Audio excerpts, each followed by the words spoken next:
Bonjour à toutes et à tous, bienvenue dans À l'air libre. Valentine, bonjour, quel est ton programme? Salut Mathieu, dans la deuxième partie, on va s'intéresser aux lobbies pendant le Covid-19. Ont-ils tiré profit de la crise? Oui, selon les Amis de la Terre et l'Observatoire des multinationales, ils publient ce soir un rapport dont ils nous donnent l'exclusivité et un lobbyiste sera là aussi pour dire ce qu'il en pense. Merci Valentine, à tout à l'heure. Et notre invité auparavant dans la première partie sera l'activiste Assa Traoré du comité Vérité et Justice pour Adama. Elle est aux avant-postes de la lutte contre les violences policières en France, alors que le meurtre de George Floyd, un homme noir aux États-Unis, la semaine dernière a embrasé le pays et obtient désormais un écho mondial. Ne manquez pas non plus notre duo de comédiens Kevin Garnicha et Pierre Bénézy.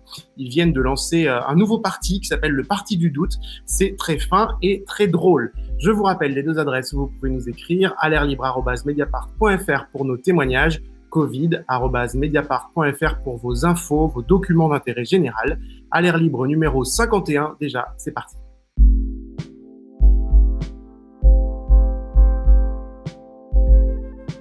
Nous vous en parlions dans À l'air libre la semaine dernière. Aux États-Unis, le meurtre de George Floyd, un homme noir de 46 ans étouffé en pleine rue par un policier, a suscité l'indignation, mais aussi déclenché une vague déjà historique de contestation dans tout le pays. Le président Donald Trump, qui s'est terré dans son bunker de la Maison-Blanche ce week-end, menace désormais d'envoyer l'armée contre son propre peuple. C'est littéralement du jamais vu. Demain, nous aurons sur ce plateau un invité exceptionnel, un des leaders du mouvement Black Lives Matter contre les violences policières aux États-Unis. Mais aujourd'hui, c'est vous que nous souhaitions entendre, Assa Traoré. Bonjour. Vous avez 35 ans, Assa Traoré. Vous avez exercé pendant près de 10 ans le métier d'éducatrice en prévention spécialisée. Et votre petit frère, Adama, est mort le 19 juillet 2016 dans les locaux de la gendarmerie de Persan, dans le Val d'Oise, à la suite d'une interpellation par des gendarmes l'ayant plaqué au sol. On va voir cet article de Mediapart s'afficher. On a beaucoup suivi, évidemment, cette affaire sur Mediapart. Depuis, votre vie a changé. Le comité Vérité et Justice pour Adama que vous animez défend la mémoire d'Adama. Il demande des comptes et il veut que la vérité soit faite sur ce décès. Et bien sûr, au-delà, vous êtes devenu, ces dernières années, une figure en France de la lutte contre les violences policières. Assa Traoré, je voudrais commencer justement par le contexte américain et George Floyd, cet homme de 46 ans étouffé par la police à Minneapolis. Il n'y a pas de doute, il y a une vidéo. Sur cette vidéo, d'ailleurs, qui a été prise par des témoins dans la rue le 25 mai, on entend dire je ne respire pas, je ne peux plus respirer. Puis, il y a un moment, on voit aussi qu'il ne parle plus. Votre collectif appelle ce mardi à une manifestation devant le Palais de Justice à Paris. Et un des mots d'ordre de ce rassemblement est un hommage justement à cet homme qu'on a vu, George Floyd.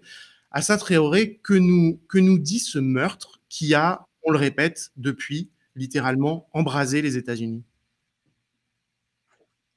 C'est un meurtre raciste où on voit un homme mourir comme si on était dans une salle de cinéma en train de regarder un film d'horreur, sauf que ça se passe en réalité. C'est pas de la fiction, c'est vrai. Et ce jour-là, c'est filmé. Chose qui ne s'est pas passé pour mon petit frère Adama. Adama, ça n'a pas été filmé. Mais la mort de George Floyd vient se calquer sur la mort d'Adama.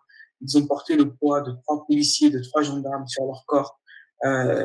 Ils ont subi ce plaquage ventral. Ils ont eu les mêmes mots. Je n'arrive plus à respirer, je n'arrive plus à respirer. Ce sont des crimes racistes. Aujourd'hui, on dénonce le comportement et la violence des policiers en France et à travers le monde entier. Et bien évidemment, ça a ému et ça a choqué la planète entière parce que des images sont posées.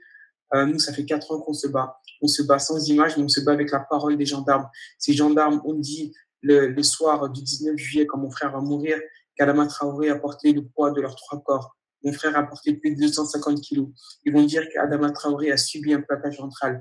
Ils vont dire qu'Adama Traoré a uriné sur lui. Ils vont dire qu'Adama Traoré a piqué de la tête. Et ils vont dire que Adama Traoré, ce jour-là, ils ont dû user de la force. Ce sont les mots des gendarmes qui vont dire ce 19 juillet 2016. Ils vont leurs paroles vont venir imager, en tout cas, tout le combat. Et la mort de George Floyd, ces images douloureuses et fortes et vont venir en tout cas imager la mort d'Adama Traoré. La colère qui s'exprime aujourd'hui dans les rues des États-Unis, hein, évidemment, on voit beaucoup à la télé les images de casse, mais il y a aussi énormément de gens qui viennent manifester de façon pacifique, enfin en tout cas dans la rue les uns les autres et qui viennent protester contre ces violences policières. Est-ce qu'elle vous donne du courage? Est-ce qu'elle vous inspire? Un pays sans justice, c'est un pays qui appelle à la révolte, hein. Toutes les personnes qui descendent dans la rue aujourd'hui et depuis toujours, elles demandent juste une justice qui est juste réparation, la condamnation des policiers, que tous ces crimes cessent. Et donc oui, aujourd'hui, chacun exprime sa révolte à sa façon. Mais la première des révoltes et la première des violences qu'il faut dénoncer, c'est celle que les gendarmes ont fait subir à mon petit frère, c'est celle que les policiers font subir à des personnes noires, arabes, racisées en France et dans le monde entier. Notre collègue Camille Polony de Mediapart vient de publier ce matin sur Mediapart un message de Didier Lallemand, le préfet de police de Paris, envoyé aux policiers justement dans le contexte de cette affaire George Floyd et du retour de la question des violences policières à cette occasion, notamment en France. Je vous propose de vous le lire et de vous faire réagir. Il écrit à ses subordonnés chers policiers et fonctionnaires de la préfecture de police, pardon, je cite, « Je sais la peine qui est la vôtre devant les accusations de violence et de racisme répétées à l'infini par des réseaux sociaux et certains groupes d'activistes, probablement visés là-dedans. » Il continue, « La police de l'agglomération parisienne n'est ni violente ni raciste. Elle agit dans le cadre du droit pour la liberté de tous. Il n'y a pas de race dans la police, pas plus que de racisés ou d'oppresseurs racistes. » Qu'est-ce que vous en pensez ? Moi, j'ai juste envie de dire que les gendarmes mis en cause dans la mort de mon petit frère ont pris Rodolphe Bousselut, qui n'est autre que l'avocat de Marine Le Pen. Donc, ça nous en dit long sur leur état d'esprit et leur état de pensée. Donc, bien évidemment, ils sont racistes pour moi. Et mon frère meurt parce qu'il était noir et parce qu'il s'appelait Adama Traoré, il vient d'un quartier. On l'a bien vu pendant ce confinement-là. Je ne vais pas dire que c'était juste filmé, c'était juste zoomé. On voit que la violence s'est portée sur des personnes racisées, des personnes venant des quartiers populaires. Donc oui, si M. Lallemand n'a pas suivi tout ce qui se passait dans son pays, donc là, il y a un gros problème. Ces violences policières dont on parle aujourd'hui aux États-Unis, elles ont suscité un grand témoin en France, mais on a entendu aussi beaucoup de voix d'activistes ou de personnes racisées, justement, nous utilisons le terme à Mediapart, qu'il y avait beaucoup moins d'indignation lorsque ce genre de violence a lieu chez nous. Est-ce aussi votre avis ?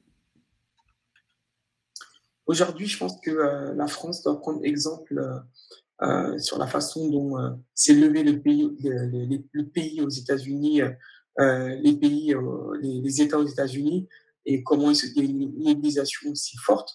J'espère que ce soir, sur le parvis du tribunal de Paris, leur indignation sera à la même hauteur qui se passe aux États-Unis. Aux États-Unis, quand il y a quelque chose, quand il y a une discrimination, un meurtre, une violence, c'est un peuple qui se lève, les personnalités qui vont tout de suite monter au front. Et aujourd'hui, je pense que la France doit prendre ce mouvement de la même façon.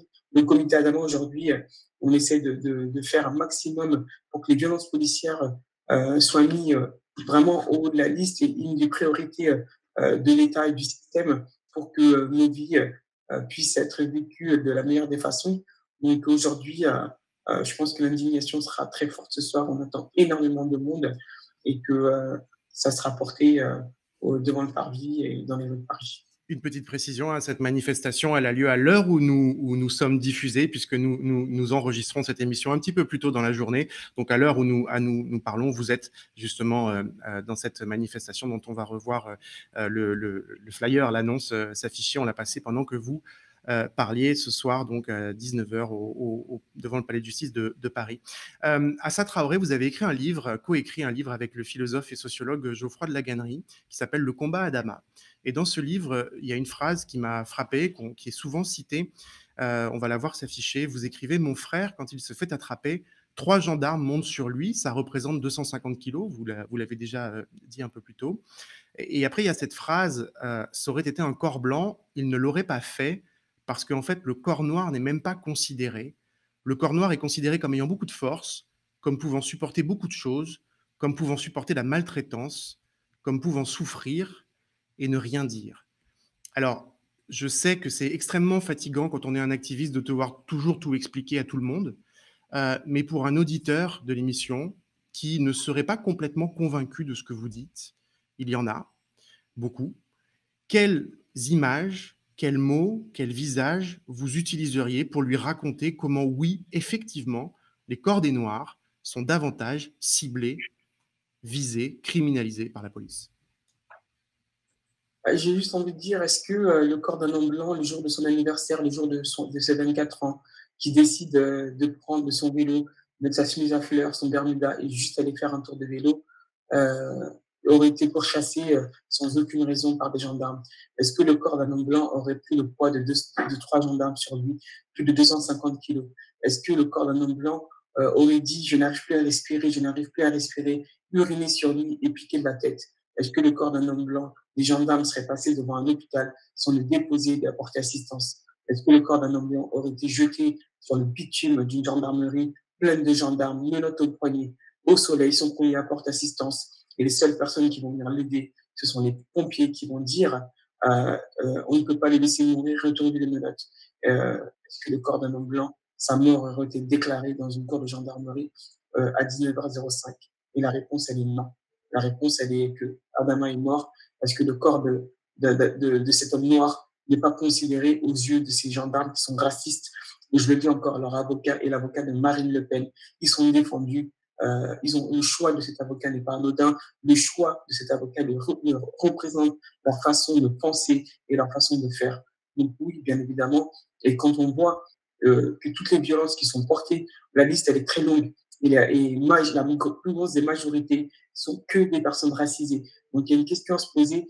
Il y a un très gros problème avec les Français, c'est que tant que le mot raciste n'est pas dit au racisme, ils peuvent assister à une scène raciste en allant même à la boulangerie.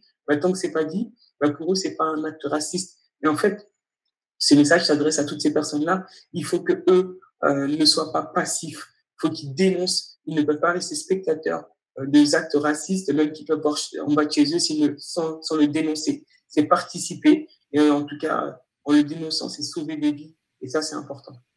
Dans l'affaire qui concerne votre frère Adama, il y a eu plusieurs expertises médicales depuis plus de 3 ans.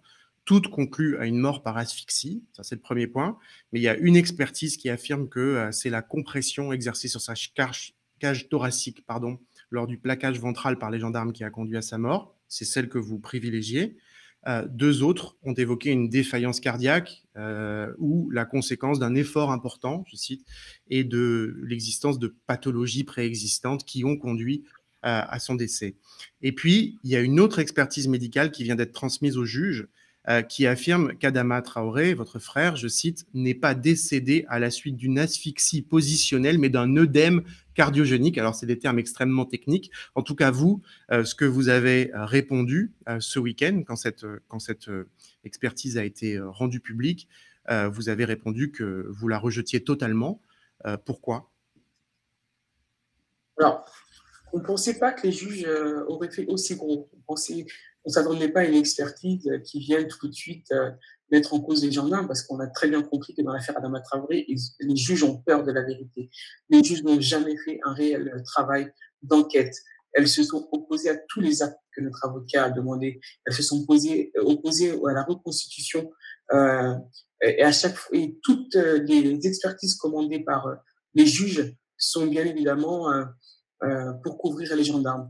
En 2018, elles vont quand même mettre un expert en cardiologie qui va dire qu'Adama Traoré avait un cœur d'athlète et qu'il avait un cœur en parfaite santé, donc impossible qu'il soit mort de cause cardiaque. Par contre, ils vont parler de drépanocytose. C'est à ce moment-là que nous faisons une contre-expertise avec un collège d'experts spécialisés dans la drépanocytose, dans la cardiologie, qui vont dire qu'Adama Traoré n'est pas mort de cause cardiaque, ni d'infection très grave, ni de drépanocytose, mais bien asphyxié. Ce sont des experts qui vont le dire. Et les juges vont dire que oui, même si ce sont les plus grands médecins, les plus grands experts, ils ne sont pas mandatés par la justice, donc ce n'est pas recevable. Elles vont demander une autre expertise, sauf qu'elles ont eu énormément de mal à trouver des médecins en France. Les médecins ont refusé de faire cette expertise-là. Elles ont trouvé 3 charlatans au fin fond de Nîmes qui vont faire cette expertise-là. sauf qu'elles vont faire exactement la même chose que nous. Deux experts ne sont pas mandatés par la justice, et l'expert mandaté par la justice est un expert en gériatrie.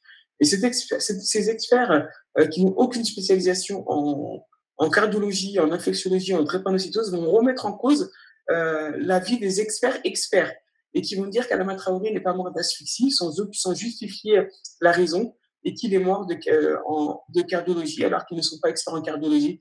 Deux experts en cardiologie sur deux expertises vont dire le contraire et l'affirmer. Et là, cet expert en gériatrie va affirmer le contraire, donc on ne sait pas comment il a fait. Nous allons saisir les ordres des médecins, nous allons porter plainte contre eux. Donc, bien évidemment, c'est une expertise commandée par les juges, c'est une expertise préfabriquée, c'est une expertise ordonnée par la justice française et qui va demander à des charlatans de nous pondre cette expertise, de remettre en cause l'avis des experts spécialisés dans le domaine. Alors, donc, oui, cette succession d'expertise, justement, depuis plusieurs années. Pardon, excusez-moi. Il y a cette succession d'expertise depuis plusieurs années. Et finalement, cette enquête qui continue, mais sans jamais, finalement, on a l'impression qu'elle se perd dans justement tous ces méandres des expertises médicales. Pour vous, quel est le moment, quel est l'acte, quelle est la décision de la justice qui ferait que vous estimez que la lumière sera faite, que justice a été rendue? Concrètement, qu'est-ce que vous pensez être encore caché? Juste pour finir sur l'expertise, parce qu'on parlait de racisme tout à l'heure, il faut savoir que c'est pas que dans la police, hein, c'est aussi au niveau des experts judiciaires. Il faut savoir que mon frère est qualifié de sujet de race noire. Donc, c'est une expertise qui est extrêmement raciste et faite par des experts racistes. Donc, ça en dit long sur la finalité de cette expertise. Et nous, il faut savoir qu'on ne demande que la justice et la vérité dans la mort de nos petits frères. Nous demandons que les gendarmes soient mis en examen, qu'ils soient condamnés, qu'ils soient mis devant la barre devant un juge et qu'ils puissent répondre de leurs actes et bien évidemment condamner. Et là, on dira, nous sommes arrivés à la fin de notre combat. Vous en avez parlé un peu tout à l'heure. Dans le mouvement noir aux États-Unis, historiquement, il y a eu toute une discussion pendant très longtemps et elle continue aujourd'hui sur ce qu'on appelle les blancs progressistes, qui peuvent avoir les gens blancs progressistes qui peuvent avoir les meilleures intentions du monde, mais peuvent aussi, par ailleurs, véhiculer des clichés, continuer dans les mouvements à vouloir se mettre en première ligne, ne pas questionner assez les dispositifs de discrimination et de racisme, et ont parfois le soutien un peu timide. Qu'attendez-vous aujourd'hui, vous, collectivement, en tant qu'activistes qui luttent contre les violences policières, des gens de gauche qui ne viennent pas encore à vos manifestations pour toutes les raisons que j'ai citées et peut-être d'autres? Qu'est-ce que vous avez envie de leur dire? Je dénonce la plus grande de leur hypocrisie, qui vont utiliser nos luttes et nos causes pour aller se faire valoir auprès d'autres personnes ou se faire valoir pour un électorat. Mais quand il faut prendre les responsabilités, quand il faut la dénoncer, on n'entend personne. Par contre, nous avons toute cette partie de gauche qui s'est indignée très fortement et très énormément sur le cas de George Floyd aux États-Unis, alors qu'ils sont quand même élus par nous, ils sont quand même sur les territoires français, ils sont quand même garants de nos droits. Et aujourd'hui, nous avons des représentants de gauche qui sont irresponsables, qui ne prennent pas leurs responsabilités. Et s'ils en avaient fait une priorité, peut-être que mon frère ne serait pas mort ce 19 juillet 2016, le jour de son anniversaire, et comme tant d'autres. Donc aujourd'hui, qu'ils prennent leurs responsabilités, qu'ils puissent arrêter de surfer sur nos noms. Et en tout cas, nous, le comité Adama, il en est hors de question qu'ils parlent de nos causes s'ils ne sont pas en action.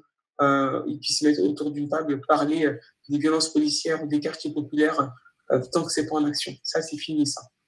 Est-ce que les partis français ou les organisations françaises, il y en a beaucoup évidemment, mais est-ce que les partis, le personnel politique vous écoute, quel que soit, en parlant plutôt évidemment des gens qui se situent dans un axe sensible aux violences policières, hein, puisqu'il y a des gens qui, bien sûr, rejettent l'idée même de violences policières en France, à commencer par le gouvernement, bien sûr. Mais est-ce que les partis vous écoutent? Est-ce qu'ils vous entendent? Est-ce qu'ils tentent de... Voilà, est-ce qu'ils sont à l'écoute? De toute façon, à l'écoute, peut-être, mais peut-être malgré eux, on leur a pas laissé le choix, de toute façon. Ça veut dire que l'espace, on a pris cet espace-là, on l'a occupé, on leur a dit, vous allez nous écouter et entendre ce qu'on a à dire. Donc, c'est un travail que le comité a fait depuis 4 ans aujourd'hui, c'est d'imposer nos voix, d'imposer nos luttes et que ça en fasse une priorité. Alors, on l'a imposé, que ce soit voilà, par la parole, par les actes, sur les réseaux sociaux. J'ai envie de dire aujourd'hui, on a même plus besoin de médias. Le comité Adama, sur une publication, peut faire 1 million de vues.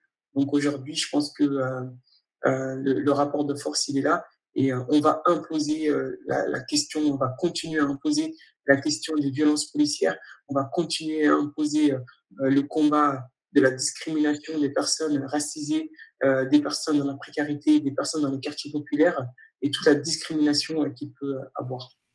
Assa Traoré, on a vu et on l'avait documenté sur Mediapart des tentatives l'an dernier, l'été dernier notamment, et des tentatives réelles en fait de dialogue avec des gilets jaunes. De la part du comité et de certains activistes des violences policières. Après la crise sanitaire du Covid, dont vous avez parlé, après ces combats, les gilets jaunes, la réforme des retraites, la défense de l'hôpital public qui est revenue concrètement, bien sûr, évidemment, au milieu des questionnements avec cette question de la crise sanitaire, quelles peuvent être demain les coalitions possibles avec d'autres mouvements sociaux pour vous? Nous, le comité Adama, donc on a fait un très gros travail avec les Gilets jaunes l'année dernière qui s'est étendu encore sur cette année.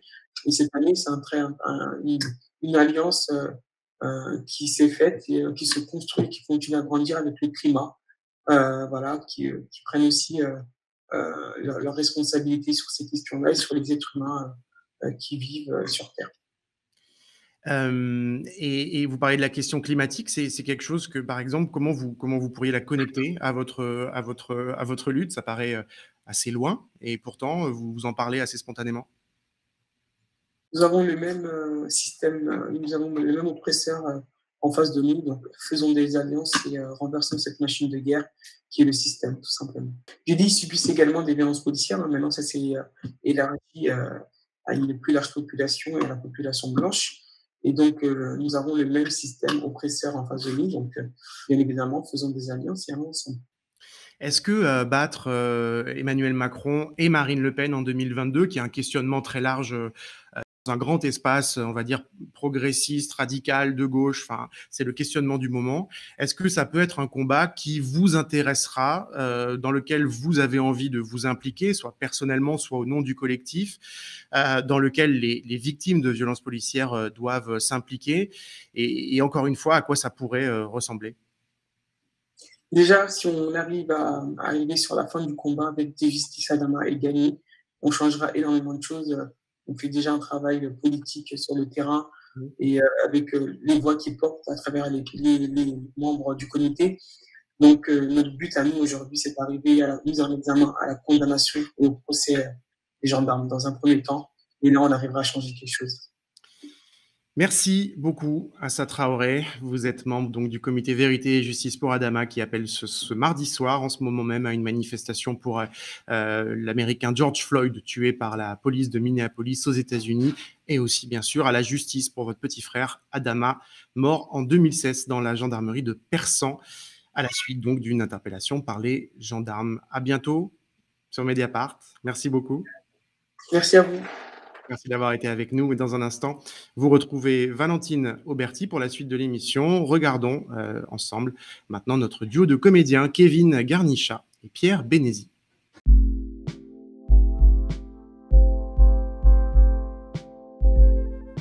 Bonjour à tous. Nous avons le plaisir de vous annoncer qu'on a créé un nouveau courant de pensée qu'on vient de transformer en parti politique. Le parti du doute. Le parti du doute. Ce confinement nous a vraiment donné envie d'agir et de transformer le monde. D'améliorer la vie, de réenchanter l'existence, d'envoyer des paillettes dans les yeux des gens, d'imaginer que chaque être humain pourrait boucher un canon avec une fleur des champs, que plus jamais dans les rizières de Saigon. Le parti du doute serait une alternative crédible en 2022, on en est convaincu. On pense qu'on en est convaincu. J'aurais l'honneur d'en être le président. Non, on a dit il y avait deux présidents. Je sais pas. Si, on a dit co-président. Je sais pas, j'arrive pas à... Il y a une semaine chaque. Notre programme est extrêmement clair. Premier point, le nucléaire, on est pour. Contre. Bon. Non, on a dit qu'on était contre. Okay. On a dit qu'on était contre le nucléaire. Parce qu'il y a les radiations. Il faut qu'on en reparle, mais moi je ne sais pas. On ne sait pas. On ne sait pas. L'électricité, c'est important. Alors ça, je serais bien en peine de répondre à cette question. Bah, De toute façon, on va trouver une solution. Et encore. Est-ce que c'est pas une fausse bonne idée de trouver une solution? Faut-il trouver des solutions? Ça, c'est une question importante. Et encore, on n'en est même pas sûr. Mais si on pense que c'est utile de réfléchir à trouver une solution, oui. Évidemment qu'on aura. Évidemment. Et à ce moment-là, on le confirmerait. Ça, c'est le premier point. Et encore, on n'est même pas sûr que ce soit le premier point. On n'est pas sûr parce que... Il y a d'autres points. Bon, de toute façon, on va pas épiloguer sur tous les points de notre programme, puisqu'il y en a une dizaine, ça prendra quand même un peu de temps. Juste vous dire, rejoignez-nous, rejoignez le Parti du doute. Donc, si vous doutez de vouloir nous rejoindre, on aurait envie de vous dire que ce parti est fait pour vous. A contrario, si vous êtes convaincu d'avoir envie de nous rejoindre... Ah bah dans ce cas-là, j'ai envie de vous dire que si vous n'avez pas de doute, ce parti n'est pas fait pour vous. De prime abord. Et encore. C'est même pas sûr.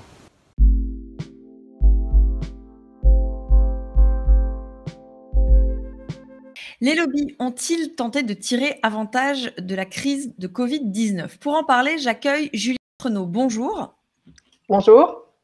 Vous êtes responsable de campagne aux Amis de la Terre France. Olivier Petitjean, bonjour. Bonjour. Vous êtes coordinateur de l'Observatoire des multinationales et tous les deux, vous êtes les auteurs du rapport à paraître ce soir minuit, Lobbying, l'épidémie cachée. Joshua Adel, bonjour. Bonjour. Vous êtes lobbyiste et président de Spin Stratégie. Et si je regarde sur votre site, on peut lire dans la colonne Lobbying et influence que vous faites notamment des interventions législatives proactives ou réactives, que vous construisez des réseaux d'alliés politiques et dans la société civile et que vous menez des campagnes d'influence. Alors d'abord, à chacun, j'aimerais vous demander quelle est votre définition du lobbying en une phrase, une seule. Juliette Renaud. Alors, le lobbying, c'est une activité d'influence des pouvoirs publics. Il se distingue du plaidoyer fait par la société civile parce qu'il est caractérisé par son opacité. Et donc, nous, on parle plutôt de lobbying pour ce qui est de l'influence exercée par les lobbies du secteur privé. Olivier Petitjean. Moi, je définirais le lobbying par opposition à la démocratie. Le lobbying, c'est toutes les manières dont des intérêts privés ou publics peuvent essayer d'influencer les décisions hors des canaux démocratiques. Joshua Adel, j'imagine une autre définition? Oui, mais qui ne sera pas forcément aussi caricaturale qu'on peut l'attendre. Je définis le lobbying comme étant la profession politique, pour commencer, par laquelle se mène la confrontation idéologique d'intérêts singuliers qui peuvent être ceux d'entreprises, ceux de secteurs économiques, ceux d'institutions, ceux d'organisations de la société civile, dans le champ du pouvoir. C'est très clair et on va voir si les intérêts particuliers, individuels, convergent toujours avec l'intérêt général. On va en parler tout à l'heure. Donc un lobby, voilà, en anglais, tout lobby, ça veut dire faire pression. En France, on dit représentant d'intérêt. Et sur le site de l'Assemblée nationale, on peut lire cette définition. Les représentants d'intérêt sont un moyen pour le législateur de s'informer sur la manière dont la loi est appliquée et sur les moyens de l'améliorer. Ces informations sont par nature orientées puisqu'elles défendent un objectif particulier. Alors, une première question. Comment vous avez travaillé, Joshua Adel, dans ce moment particulier de confinement, dans un métier où finalement, qui est beaucoup fait de rencontres et d'informels, de rencontres au restaurant, mais pas que d'ailleurs? Alors, il se trouve que nous conseillons des clients qui interviennent sur des secteurs directement concernés par la pandémie de Covid-19, qu'ils soient en première, en seconde, en troisième ligne. Donc, l'activité de nos clients vis-à-vis des pouvoirs publics, finalement, c'est passer le lobbying, puisqu'ils étaient en connexion directe du fait de leur champ d'intervention avec les pouvoirs publics via les cellules de crise, et que leur préoccupation, et c'est aussi une singularité de notre cabinet, Spin et Stratégie, leur préoccupation était finalement de tirer les enseignements d'un certain nombre d'impasses de leur modèle économique qui appellent du coup des changements radicaux à moyen terme qui ensuite quoi, par exemple vont exiger un travail politique. Un exemple, rapidement. Qu'est-ce qu'il faut changer radicalement dans le fonctionnement des entreprises dont vous parlez? Pour enfin, on le voit, on voit la résurgence de la question de la souveraineté sur un certain nombre de filières industrielles. Enfin, souveraineté étant définie comme étant la maîtrise des activités stratégiques indispensables à l'indépendance d'une nation. On voit bien que cette souveraineté doit également s'accompagner, si je prends l'exemple de l'alimentation, de transition agroécologique, puisque la restauration de capacités productives ne peut pas se faire sans la résilience des écosystèmes. Donc, vous devez changer. Dans le rapport, on voit qu'effectivement, vous vous êtes adapté à la situation. Et d'ailleurs, dans le rapport, Juliette Renaud, Olivier Petitjean, vous écrivez que les lobbies se sont très vite adaptés à cette situation de confinement et vous estimez même qu'ils ont tiré profit de la pandémie en liant, je vous cite, en liant fallacieusement à la pandémie des vieilles demandes. C'est-à-dire du coup, nous, ce changement radical de modèle économique, on l'appelle de nouveau depuis bien longtemps, et la crise, en effet, montre encore plus les défaillances du système actuel. Mais ce qu'on constate, c'est qu'on est en façade avec des multinationales qui font mine de prendre la mesure de la crise et qui font mine, en effet, d'être responsables face à cette crise. Mais par derrière, elles activent leur lobby pour, d'une part, en effet, recycler des vieilles demandes, pour suspendre, reporter ou annuler des régulations sociales et environnementales, que ce soit en matière d'industrie du plastique, de pesticides, etc. Et par ailleurs, elles sont là en première ligne, et là le débat ne fait que commencer, pour essayer de capter les aides publiques qui sont en train d'être débloquées pour le plan de relance économique. Et vous dites, vous estimez dans ce rapport d'ailleurs que ces aides, notamment le fonds de 20 milliards d'euros pour soutenir les entreprises en difficulté, que ces aides n'ont pas été conditionnées notamment à des contraintes environnementales. Et ça, selon vous, c'est dû au lobby? Ah oui, c'est clairement dû au lobby, puisque, pardon, je laisse après la parole à Olivier, mais là, on était vraiment aussi en première ligne, enfin, on a tenté d'être en première ligne avec les Amis de la Terre et nos partenaires Oxfam et Greenpeace.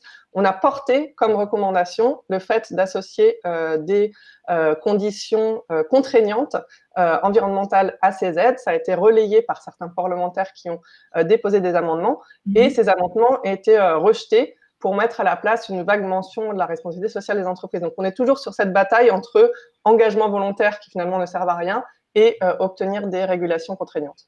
Mais comment vous savez que c'est dû au lobby et peut-être que les députés ont estimé que ce n'était pas suffisamment pertinent? Je me fais l'avocat du diable. On le sait parce qu'on a pu voir, on a pu échanger avec les députés. On a vu le débat aussi en direct à l'Assemblée nationale. On a vu les réponses du gouvernement qui reprenaient certains arguments des lobbies. Ça, on est habitué. C'est des batailles qui se jouent de façon continue, pas seulement pendant la crise du coronavirus. Ce qui change en ce moment, c'est qu'on a aussi un processus d'accélération des décisions, et donc des décisions qui sont prises en quelques jours. Et donc souvent, les amendements, ils sont proposés et ils sont rejetés en fait sous couvert de l'urgence. On n'a pas le temps de retoucher le texte, on n'a pas le temps du débat démocratique, il faut avancer.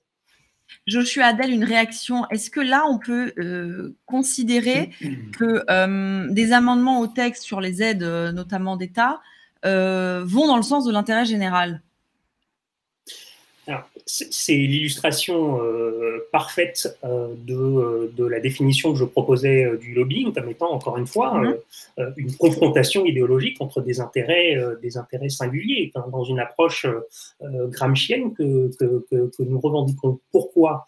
Bien sûr que lorsqu'on voit début mai un certain nombre de grandes entreprises, de multinationales, d'organisations patronales publier une vibrante tribune dans le monde appelant à mettre l'environnement au cœur de la reprise économique, et ce, quelques jours après la divulgation d'intérêts publics, de courriers adressés par ces organisations et ces grandes entreprises au gouvernement pour demander la suspension de lois écologiques et sociales, bien sûr qu'il y a de quoi rester pantois sur les beaux discours sur la raison d'être, la responsabilité, l'intérêt public, le plus jamais ça, etc., etc. Donc, ça a été possible, mais il a également été possible de voir la revanche idéologique d'une première gauche interventionniste, keynésienne, régulationniste, qui, encore une fois, met au centre du débat public la question de la souveraineté, la question du rôle de l'État par rapport au marché, la question du rôle des externalités positives comme condition d'accès au marché. Et ce sont ces batailles-là qui sont des batailles d'influence avec des soubassements idéologiques qui, comme professionnels politiques, nous intéressent. Mais par exemple, permettez-moi d'être un peu naïve, est-ce qu'on aurait pu imaginer pendant cette crise des entreprises qui prônent via la voix de leurs représentants d'intérêt l'idée que si elles ont des aides d'État, il ne faut pas qu'elles versent des dividendes? Est-ce qu'on aurait pu imaginer des lobbyistes dire eh bien, nous voulons que dans la loi spéciale pour ces aides, ce fonds de 20 milliards, si on nous aide, eh bien, on ne verse pas de dividendes et on veut que ça soit inscrit dans la loi. Est-ce que ça aurait pu exister? Visiblement, ça n'a pas été le cas. Je vous le disais, il y a eu, encore une fois, des exercices que je qualifierais par euphémisme de maladroits comme la tribune dans le monde, mais il y a également eu... Est-ce qu'on pourrait se dire que les lobbyistes, on les attend là où ils ne sont pas? J'y viens, et c'est précisément le quotidien que nous vivons, en tout cas dans notre cabinet. Il y a aussi eu la Maïf qui accepte de s'asseoir sur les marges bénéficiaires de ces contrats d'assurance auto, qui propose à ces sociétaires de les reverser aux hôpitaux publics. Et ça, c'est une action d'externalité positive qui s'inscrit dans l'intérêt public. Vous avez des organisations du monde agricole qui, elles, ont expliqué que leur survie, finalement, est conditionnée à un verdissement de la PAC. Parce qu'elles font un exercice aussi de lucidité, de prospective et de lucidité sur leur avenir en tant que secteur et sur leur possible disparition. Donc, c'est change or die. Donc, la réalité politique est moins binaire qu'il n'y paraît. Il y a les tribunes avec des trémolos dans la voix et il y a des entreprises et des organisations qui acceptent, si vous me passez l'expression, de se couper une phalange, c'est-à-dire de faire de vraies inflexions stratégiques sur leur modèle économique et social, parce que s'il n'y a pas ces vraies inflexions stratégiques, alors c'est de la com et c'est même, tel qu'on l'appelle aujourd'hui, du purpose washing. Alors, Olivier Petitjean, vous levez la main, j'allais vous demander votre réaction, allez-y. Non, en fait, il faut bien distinguer pour réagir entre deux aspects. Effectivement, il y a des entreprises qui ont décidé de ne pas verser de dividendes ou de s'engager au moins d'un niveau d'engagement volontaire sur certains sujets. Mais l'un des enjeux cruciaux du lobbying, en général, c'est vraiment cette question des règles contraignantes. Et d'une certaine manière, pour moi, il n'y a pas de contradiction entre la posture du MEDEF qui dit non, on veut que vous suspendiez telle ou telle régulation sur l'économie circulaire, le climat, etc., d'un côté, et de l'autre côté, donc ça c'est le côté négatif, le côté positif en disant oui, on s'engage pour le climat, l'économie circulaire, mais surtout pas de régulation, et surtout s'il y a des aides publiques, il faut que ça vienne prioritairement vers nous. Et pour moi, c'est ça qui est en train de se jouer en ce moment. Et c'est un peu la même chose pour le monde agricole, en fait. Ce qui se joue, c'est vraiment la préemption du monde d'après. Si les multinationales ont fait évoluer leur discours sur leur modèle, c'est parce qu'elles veulent pas sortir perdantes, elles veulent préempter les velléités qu'il y aurait au niveau des pouvoirs publics, poussées par les citoyens, poussées par la société civile, de changer vraiment les choses en termes de règles contraignantes. Donc, elle veut garder la maîtrise, et c'est ça qui est en train de se passer. Et si je peux juste rajouter quelque chose suite à votre question précédente sur... en fait, je pense que c'est un piège de penser que le lobbying consiste simplement en des lobbies qui vont faire pression de l'extérieur sur les pouvoirs publics. On sait très bien qu'en France, il y a une proximité très forte, voire une collusion entre la haute fonction publique, certains élus et le monde de l'entreprise privée.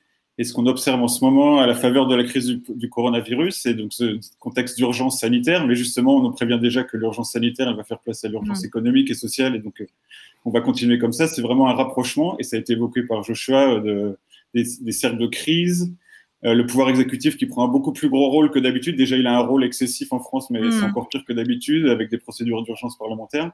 Et c'est c'est ça qui pose problème du point de vue de la démocratie, en fait, de la maîtrise démocratique de ce qui se passe maintenant et de ce qui va se passer dans le monde d'après, je dirais. Oui, on voit effectivement, je renvoie à votre rapport donc, qui sera en ligne à partir de ce soir minuit, qu'effectivement, au-delà du lobbying traditionnel à l'extérieur, vous pointez la présence des firmes de conseil dans les ministères pour assurer notamment là une task force interministérielle sur les tests. Ça, c'est le cas du cabinet McKinsey, donc il y a une sorte de mission de service public qui serait externalisée à des sociétés privées. Il y a effectivement de quoi se poser la question de cette externalisation, je dirais, des missions de service public. On va devoir terminer, et je renvoie vraiment à la lecture du rapport et à d'autres littératures pour se faire une opinion. Est-ce que vous êtes d'accord tous les trois, et je pose la question en premier à Joshua Adel, pour dire, c'est ce que dit le rapport, que le lobbying n'est pas assez transparent en France? Par exemple, parmi les solutions ou les propositions que vous formulez, vous proposez la publicité des rendez-vous et des contacts entre décideurs et représentants d'intérêt, voire carrément la déclaration de la teneur des échanges. Est-ce que vous seriez prêt à ça, Joshua Adel? Écoutez, non seulement nous y sommes prêts, mais c'est une position que nous défendons publiquement. Vous n'êtes pas majoritaire parmi les représentants d'intérêt sur ce point. Oui, mais en bon gramscien, nous aspirons à l'hégémonie culturelle. Et puis, c'est une position qui gagne aussi des partisans. Donc oui, nous appelons à une loi Sapin 3. Nous appelons effectivement à davantage de publicité sur les obligations déclaratives, qui soient bilatérales, qu'elles viennent des politiques et des groupes d'intérêt. Nous appelons, vous l'évoquiez sur la question du conseil en stratégie, nous appelons également à la publication de ce qu'on appelle les comptes de campagne de l'influence, c'est-à-dire toutes les opérations de soft power, mais y compris le cas échéant d'expertise stratégique qui peuvent venir en appui au lobbying politique. Nous voulons que la profession de lobbyiste devienne une profession politique réglementée avec un ordre national, un concours national d'entrée, avec le secret professionnel qui ne soit pas contigu au secret des affaires. Ça n'a rien à voir, puisque, encore une fois, oui, bien sûr, et ce sera notre principal désaccord philosophique, oui, bien sûr que le lobbying participe au système démocratique, mais que sa légitimité à le faire doit être construite, d'où la nécessité de l'encadrer, et d'où par ailleurs le défi pour cette profession politique de démontrer qu'il peut être utile en inventant de vraies régulations pour l'économie vertueuse de marché pendant cette crise. Alors, je crois que votre plaidoyer pour un lobbying, disons, vertueux, j'imagine, dans votre esprit, est bien clair. Est-ce que, je vois sourire Juliette Renaud et Olivier Petitjean, en 2 mots vraiment, parce qu'on doit conclure, est-ce que Joshua Adel vous convainc? Est-ce qu'il y a un lobbying qui peut être vertueux et utile, selon vous? Alors, je pense que on est d'accord sur le fait que la transparence est indispensable et qu'aujourd'hui, on a toute notre capacité. Comme en effet, on a des recommandations très concrètes dans notre rapport sur ce point-là. Là où on n'est pas d'accord, c'est que pour nous, la transparence, c'est un premier pas, mais après, il y a beaucoup d'autres questions qui sont liées au lobbying et qu'il faut contrôler. Pour nous, il faut mettre fin à cette capture des processus de décision par les lobbies. Et donc, c'est aussi des réglementations sur les conflits d'intérêts, sur les portes tournantes, c'est-à-dire les allers-retours entre le public et le privé, et tout ce qui fait que finalement, là, on a la prise de décision qui est capturée par les lobbies. Donc, transparence, oui, c'est un premier pas, mais c'est clairement pas suffisant. Eh bien, merci à tous les trois. Merci Juliette Renaud, responsable de campagne aux Amis de la Terre France, Olivier Petitjean, coordinateur de l'Observatoire des multinationales. Votre rapport est donc à lire dès ce soir sur vos sites respectifs. Et Joshua Adel, merci à vous. Vous êtes lobbyiste et président de Spin Stratégie. Merci à tous les trois. Merci à vous. Merci. Et merci à vous de nous avoir suivis. À demain, même heure, même endroit. Mathieu. À demain, Valentine. Et d'ici là, vous pouvez toujours nous écrire à l'adresse que vous connaissez, alerlibre@mediapart.fr. Bonne soirée à toutes et à tous.